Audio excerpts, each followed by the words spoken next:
Sorry about that, guys. My camera messed up with me a little bit. Let's do part 2 of Fang Hits Town. It's my sock, Mom. Why should you be embarrassed? I asked. Well, it looks terrible. I mean, to come shopping for shoes with a hole in your sock. That's just awful. Can't you hide it a little? Where should I hide it? Try to get the hole in between your toes so it doesn't show, my mother said. I wiggled my sock around trying to reach my hole.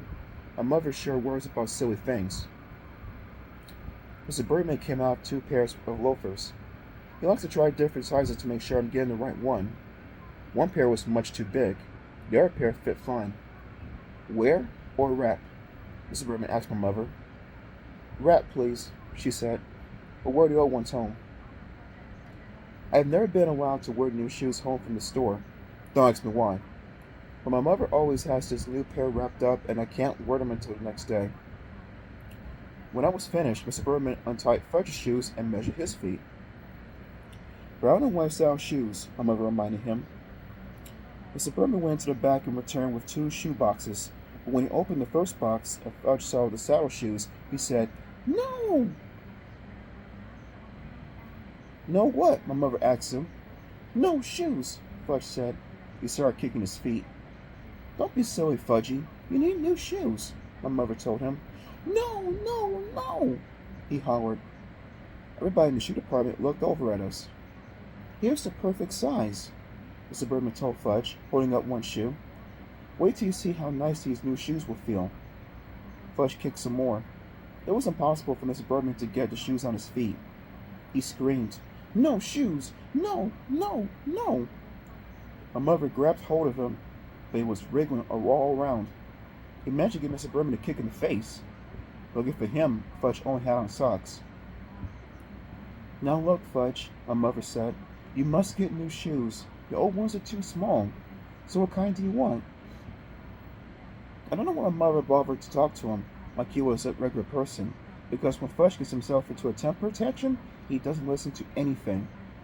By that time, he had thrown himself onto the floor where he beat his fist against the rug. "What kind do you want, Fudge? Because we're not leaving here until you have new shoes," my mother said, like she meant it. I figured we'd be there for the rest of the day, or maybe the week.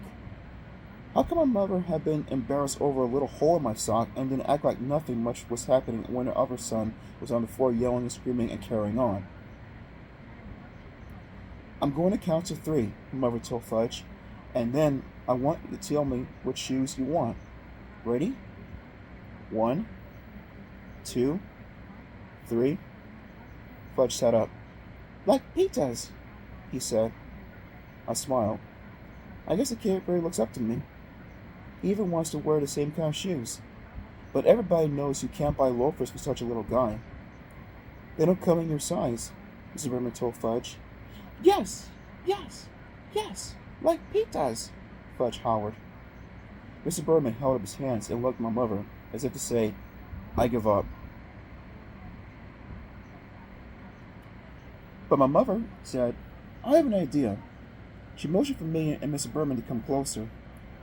I had the feeling I wasn't going to like her idea, but I listened anyway. "I think we'll have to play a little joke on Fudge," she said. "What do you mean?" I asked.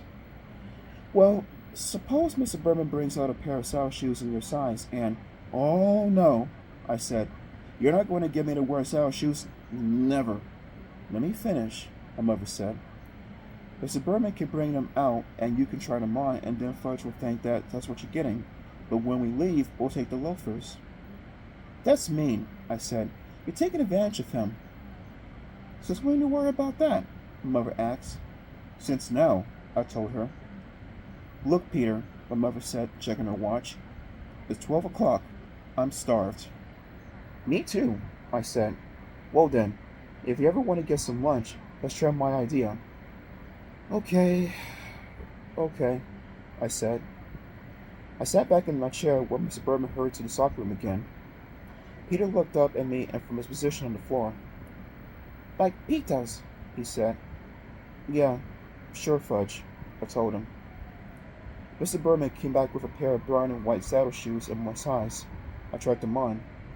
Did they look ugly? See Peter's new saddle shoes? My mother said. Now Fudgy tries on his nice saddle shoes. Fudge with Mr. Birdman gave into his new pair of shoes. See? He said. See? Like Pete does. He held up a foot. That's right, Fudge, I said. Just like mine. You sure can fool little kids easy. Wear or wrap? Mr. Birdman asked my mother while Fudge walked out our new shoes. Wrap, of course, she said. I wonder what my mother would tell Fudge tomorrow when I wore my new loafers. Oh well, that really wasn't my worry. It was her idea. But Fudge was packing his own shoes and our package wasn't ready. Mr. Birdman gave my brother a striped balloon. He offered one to me too. I refused. How could you think a person in 4th grade might want a shoe store balloon? That wasn't so terrible, was it, Peter? My mother said when she left the store. It wasn't? I asked. Well, it could have been worse, my mother said. I suppose, I answered. We went to Hamburger Heaven for lunch. We sat in a booth. Fudge tossed a balloon around while my mother ordered for him and then for herself. I ordered my own lunch, a hamburger with everything on it and a chocolate milkshake. Fudge was getting a kiddie special, meaning a hamburger without the roll, some mashed potatoes, and a side order of green peas. When our lunch was served, my mother cut Fudge's hamburger into tiny pieces when he shoved it into his mouth with his fingers. Then she handed him a spoon and told him to eat his mashed potatoes. But instead of eating them, he smeared them all on the wall. See? He said. I thought you told me he wouldn't behave like that anymore, said my mother. Fudgy, that's naughty. You stop it now, my mother said. But Fudge sang, Eat it or wear it, and he dumped the whole dish of peas over his head. I laughed. I couldn't help it. He looked so silly with the peas falling from his hair. And when I eat and laugh at the same time, I choke. So I choked on my pickle, and my mother had to whack me on the back, which gave Fudge another chance to spread mashed potatoes on the wall. That's when the waitress asked my mother, Do you want anything else? No, thank you, my mother said. We have more than enough now. She wiped off the wall with her napkin and told Fudge he was very, very naughty. Not me, Fudge said. Not me. Yes, you, my mother told him. Why can't you eat like Peter? See how nice Peter eats? Fudge didn't say anything. He just stuck his fork into his balloon and popped it and he screamed, Oh, gone! Want more balloon? More! Shut up, I told him. Can't you ever act human? That's enough, Peter, my mother said. She should have slugged him. That would teach her brother of mine how to behave Hamburger Heaven. We took a cab home. Fudge fell asleep on the way. He had his fingers in his mouth and made a slurping noise. My mother whispered to me, I think it wasn't that bad, was it, Peter? I didn't answer. I just looked out the taxi window and decided that I would never spend a day with Farley Drexel Hatcher again. Chapter 7, next time, guys.